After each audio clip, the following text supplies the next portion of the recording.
aduga family intro tawrako haibasu yawe ai kai tawi ai husband kai tawi na yam hangakpasu yawe 풍거네 얌나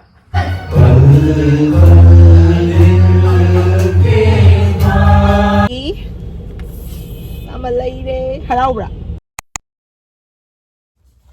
Hello everyone, welcome back to my channel. Nasi video se koi weekly vlog ti oidoine bako adum aina handak hapta da tawgiba singdo namgiba singdo dum semaga dum thagalaktoine ado howdringai sida I introduce some tawza hoge bako.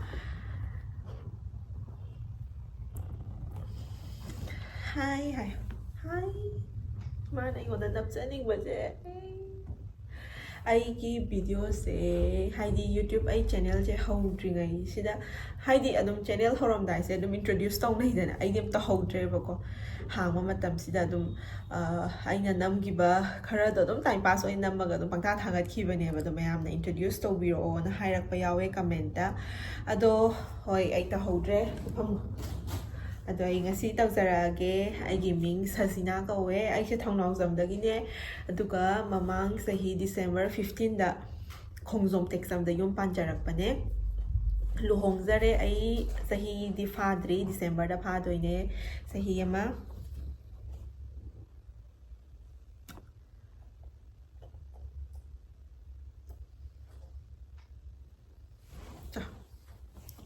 mama video nabge bruno aduga adune adai kai haidena hoi aduga comment da ai kai tawi ai husband kai tawi na yam hangakpasu yawe ai di kaisum tawjade aduga ai husband na government employee ne dagi kai hangakpano aduga family intro tawrako haibasu yawe the family intro da I soidana tawjarage the hojiki oina di ai gai husband ka khata sta leibanina tawbado pharak tarni pulap leiminara kanda I soidana tawrake tumadi adagi kai aduga ai krai da leibano so hangakbe yam yawe ai hojik Lucknow da laye Lucknow da posting tabagi Lucknow da lay yum thokpa kanda family loina pulla kanda family intro ai tawjarake adune do aigi weekly vlog se yengminarase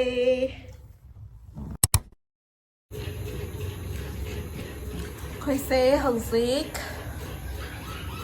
khoi khangnaba maitai family leiba mayam do adudo punse na haire no aina khangba family di ani hum khaktane do family kya oiramdoino khangde maitai ngakta Manipuri maitai adi puldoine dugi loishalle ngali na sumphami bruno ga sanari ai sak se thome thamam do shi nungai mi yumi na pu song nungai ta em sa mila ta go ko na mo se ta tambi pum sai thi khang de pure nuksitra ja namangak ti ni ke o ba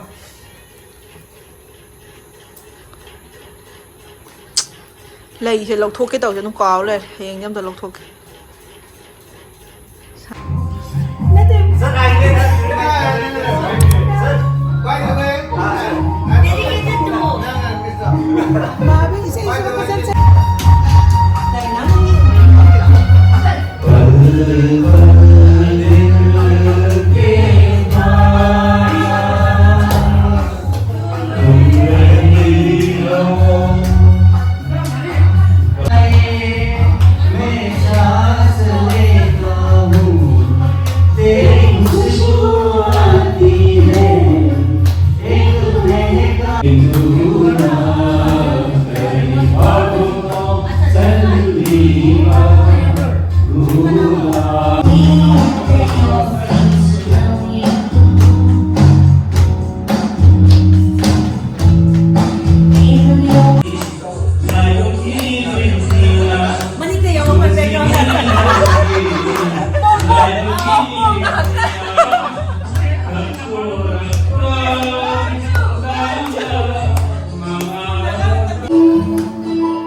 सुलग सुलग जाए मन भीगे आज इस मौसम में लगी कैसी है अगन रिम झिम गिर सावन ꯍꯜꯂꯛꯑꯦ ꯌꯥꯝ ꯅꯨꯡꯉꯥꯏꯔꯛꯑꯦ ꯍꯧꯖꯤꯛ ꯄꯨꯡ ꯀꯌꯥꯅꯣ ꯇꯥꯏꯁꯦ ꯄꯨꯡ 1 ꯇꯥꯔꯦ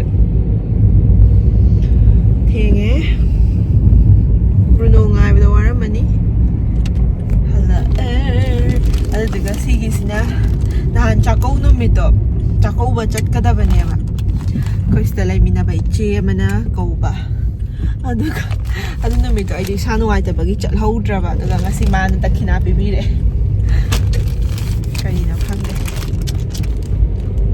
ꯇꯨꯝꯅꯤꯡꯉꯦ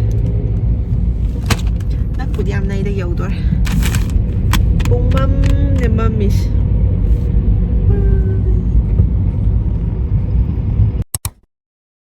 ꯌꯦꯡꯉꯨꯁꯤ ꯕ꯭ꯔꯨꯅꯣꯅ ꯆꯈꯥꯏꯔꯤ ꯃꯌꯥꯝꯁꯦ ꯑꯩꯅ ꯁꯤꯒꯤ ꯀꯧꯇꯥꯁꯤꯗ ꯂꯣꯏ ꯍꯥꯞꯆꯟꯕꯅꯦꯕ ꯁꯤ ꯄꯣꯂꯥꯡꯁꯤꯗ ꯃꯥꯅ ꯆꯤꯡꯊꯣꯛꯑ ꯁꯥꯟꯅꯔ ꯂꯩ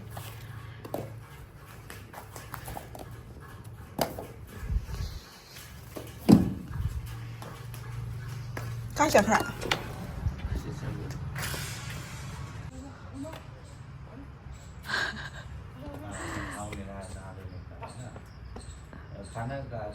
ꯃꯤ ꯑꯃ ꯎꯕꯁꯦ ꯇꯧꯏꯖꯣ ꯂꯥꯛꯑꯣ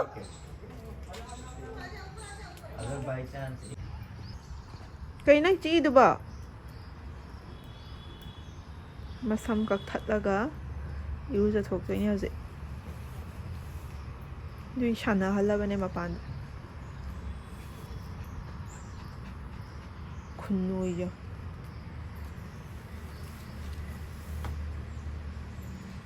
Bru bru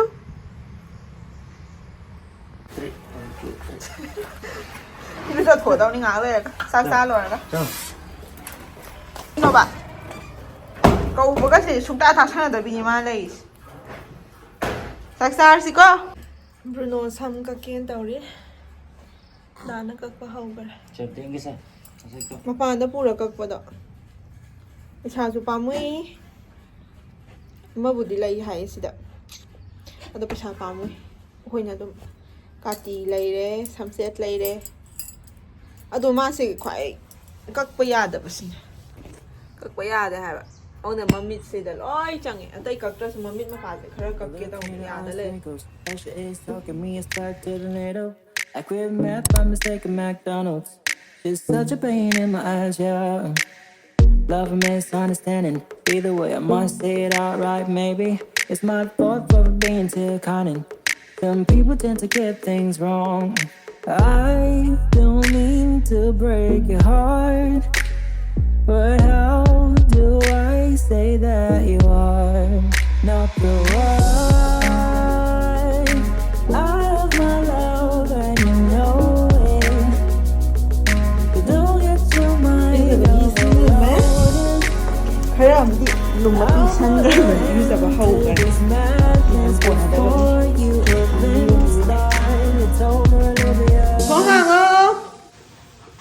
Bruno It's over, Olivia.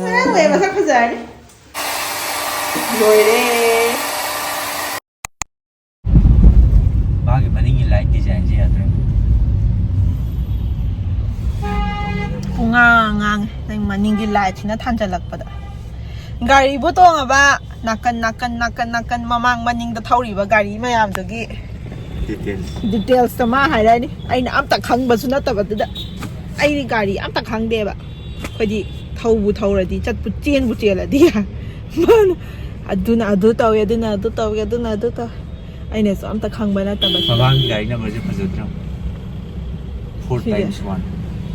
시 fazaba number gobra 예. nokningba number haisu yai No.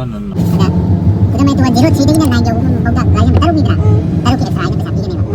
비싸서 많이 나오네. 아드나 따고 타고이나 아토고 가리 넘버 많이 야면은 가지고 광고 디미 되는 또 되네. 옵션 나오네. 아 가리나 이빨 람 그때 비가 액티가 이거 람 많이 나 넘버 갖게 옵션 나 그거 보미지네. aduga mayam dagi ama leire haraubra ꯍꯔꯥꯎꯗꯗꯤ ꯁꯤꯁꯤꯒꯤ ꯀꯚꯔ ꯂꯩꯗꯣꯏꯔꯥ ꯂꯩꯗ ꯌꯥꯔꯣꯏꯅꯦ ꯂꯩꯗꯦ ꯁ꯭ꯀ꯭ꯔꯤꯟ ꯒꯥꯔꯗ ꯀꯩꯀꯥ ꯍꯥꯞꯄꯒꯤ ꯂꯥꯛꯏꯅꯦ ꯑꯩꯈꯣꯏ ꯆꯥꯛ ꯆꯥ ꯇꯣꯛꯑꯒ ꯃꯇꯝ ꯀꯨꯏꯅ ꯉꯥꯏꯖꯔꯛꯄ ꯃꯥꯏ ꯐꯣꯟꯗꯣ ꯄꯨꯡ ꯀꯥꯏꯔꯕꯅꯦꯕ ꯀꯌꯥꯝ ꯍꯔꯥꯎꯏ ꯃꯌꯥꯝ ꯍꯔꯥꯎ ꯑꯌꯥꯛꯄ ꯑꯃ ꯈꯪꯇꯥ ꯆꯥꯅꯤꯡꯉꯦꯅ ꯂꯧꯒꯦ ꯇꯧꯔꯤ ꯃꯈꯨꯠꯁꯤꯗꯤ ꯀꯩꯁꯨ ꯀꯥꯏꯗꯦ ꯆꯥꯅꯤꯡꯉꯕꯨ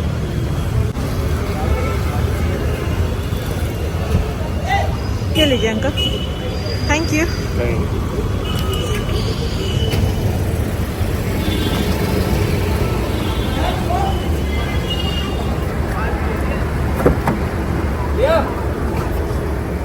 또 밥이요 밥도 넣어장게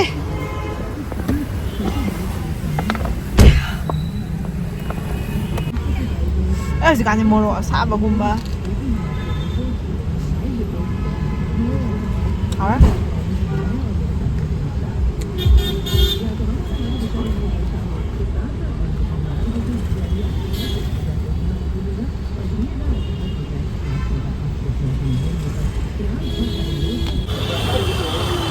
lại nó bò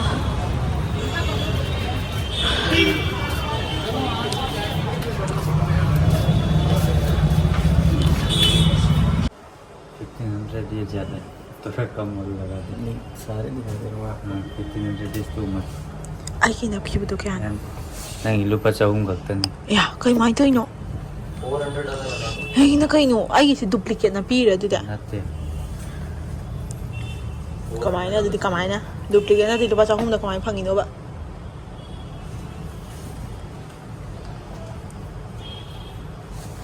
masakti phasai na Understanding either way, I must say it outright. Maybe it's my fault for being too cunning. Some people tend to get things wrong. I don't mean to break your heart.